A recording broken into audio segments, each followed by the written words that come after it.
What impresses you about South Carolina? You know what? Again, the fact that you have a new coach there, Coach Paris, it's building his program in terms of the effort he's getting his guys to play with and trying to get them to max out each possession. And it's always difficult when you go into different jobs because some situations are ahead of others. But I think in a short time he's doing everything he possibly can to do a great job trying to build his culture. What do you think of G.G. Jackson? Obviously a terrific. Again, there's a great get for him right off the bat to go and be able to flip him in the recruiting process and get him to stay home and go to South Carolina.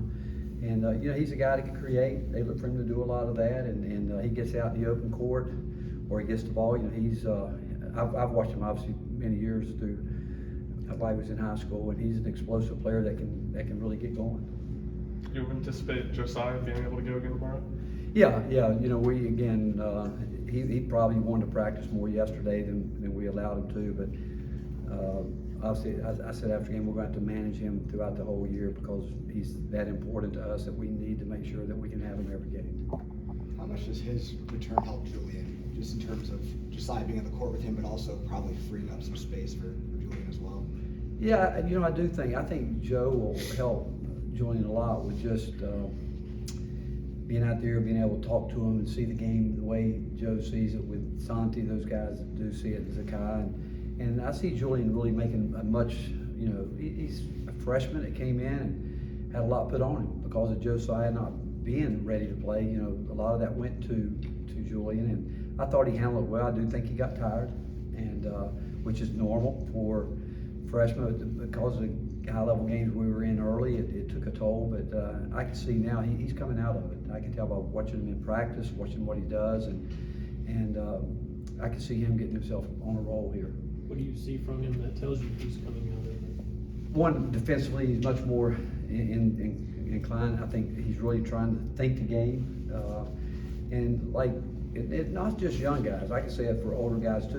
Cardio toughness is a big thing, and learning how to play hard. And the one thing I really love about this team, we as a staff love about this team, is they really do, for the most part, give us max effort on the defensive end, and then you go back and with the things that we try to do offensively, it's hard, and if you're not real tough-minded with your cardio, it can break you down. But I see him improving there a lot, and it's not that players don't want to do it; it's just that it's all new to them, and so much is new to him right now. But he's got a wonderful attitude, and he keeps working, and I know the best part is that he really wants to be better. Aside from just simply making shots here tonight, did you see anything on film offensively that gives you hope that can be something consistent going forward? Well, again, as much as you'd like to bottle that and make shots at that clip, that's not going to happen. We know that, but as long as we'll take good shots, and most of the shots were good shots. I thought our offense, it came through our offense, the things that we'd practiced and worked on, and guys were able to get their feet set, and I don't think they felt rushed, but it was a good combination of both playing inside and outside. The really good shots that we made, the threes, were inside out, and we all know that's the highest percentage three-point shot. If you can get guys that can put it in the post and post guys that can put it out, and we did a good job of that the other night. Coach, I don't know, starting the week anyway, you guys were second in rebounding in the league. Did you think you'd be that good of a rebounding team this year? Well, we knew we had to improve there. That was the biggest thing. We talked about it, and we've talked about rebounding every year, but it's been a major emphasis from the time that we started back that we can't be a great defensive team if we don't rebound the ball. On both, certainly we can't be a great defensive team if we don't rebound after we get somebody to shoot the ball or after they shoot the ball. And then on the offensive end, we talked about how much better we've got to get there. And so far, we're not as consistent as we need to be. Our last game, we didn't do as good a job blocking out. Some of that probably comes when you get a lead, players let down a little bit or whatever it may be, but we did not do what we needed to do from a lockout standpoint in our last game. With Josiah, how important is it to limit him in practice in order to keep him healthy, but also practice him enough to get him into game shape? It's a fine line, but I think it's a little bit easier. Well, actually a lot easier with an older guy. You think about it, Josiah through his time here has put in more practices than any of these younger guys, and the system is in place. He knows the system like the back of his hand, and he's alert. You know, he's a very cerebral player, and when he's on the side, you know, he's getting his work done. But I can assure you, everything that he hears going on, he's listening to it. Because Julian Phillips is one of 2 players on the team that, as a primary defender, is holding the opponent to less than 20% shooting. How unusual is that for a freshman? Well, the great thing about it, and again, you go back to numbers. I mean, so much of it is matchups too. You know, who you're matched up with. But the fact is, he's long, he's athletic, and again, I think it just shows that he's how good he can be. Because believe me, and I would say this about any guy on our team, that they can get better. I think of Santi when he first got here. Everybody in the league went after Santi, and not anymore. And I just know that Julian will continue to get better and embrace it, because these guys really demand that from each other. Has it been challenging managing rosters or managing lineups, given how many different guys have kind of been in and out of the lineup?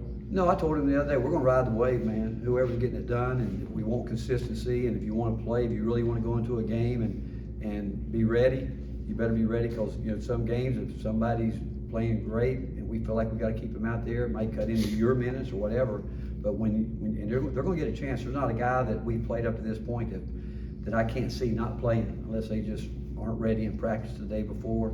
But you know, I think we've got an unselfish group of guys too, but the fact is, you've got to talk about it. You know, when if guys are playing well and maybe you're expecting to go in at this point in the game and you don't, then you all at once you kind of disengage. You go out there, then you don't do what you need to do. You're going to lose minutes, and so it's we got a team again. We don't have a selfish team. We got a group of guys that want to win, and I expect them all to be ready when they're called on. Coach, it seems like Zakai is getting better and better as the season goes on. What are you seeing from him? What do you think has been the key to his improvement?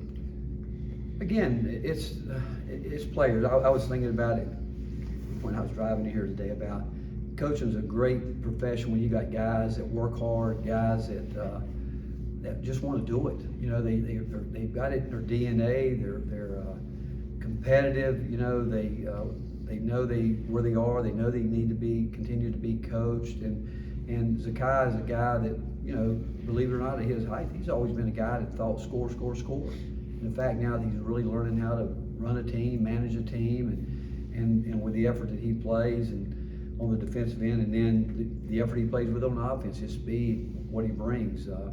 It's fun, and I would say this, I don't think he's anywhere close to what he's going to be, because as he continues to learn the game from that position, and certainly when we're out there with really 4 guards on the court and all 4 of them get going, I think it frees them all up. But the fact is, what he wants to do, he's got to become a great floor general, and he wants to do it. Jamar, you seen progress from Tobey the last month since his minutes kind of picked up?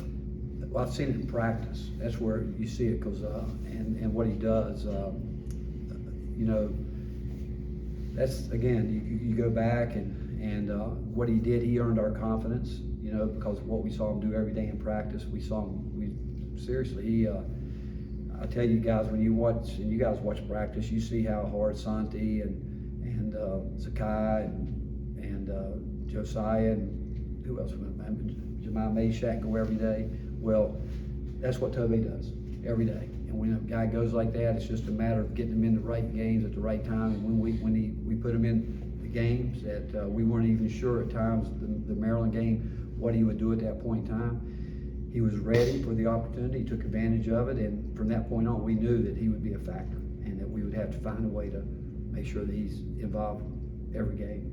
You guys are ranked second in, I think, 7 metrics-based rankings. Obviously not the case in AP or coaches. Do you make anything of that? No, I don't. You know, it's about getting better every day. You know, I'm sure analytics now, everybody's got something somewhere, but the only analytic that really matters is, can we get better today?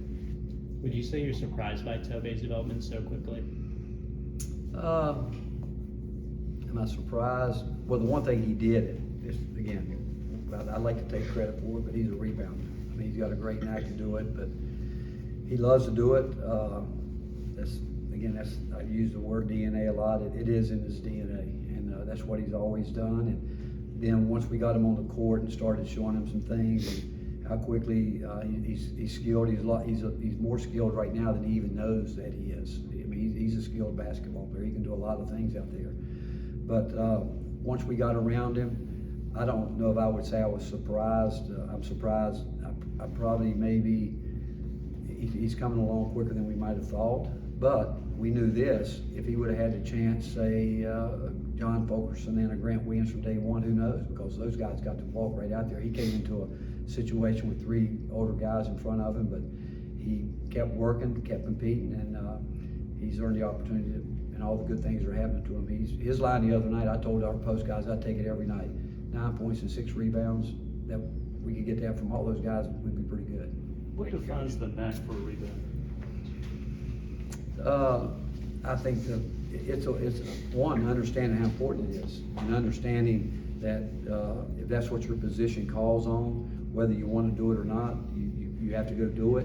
And then you've got guys that have some innate talent, ability, and that just are very competitive. And I would say the great rebounders are high-level competitors because they know they got to get theirs and those in between and some of yours. And then on the offensive end, they just want to go and gobble it up.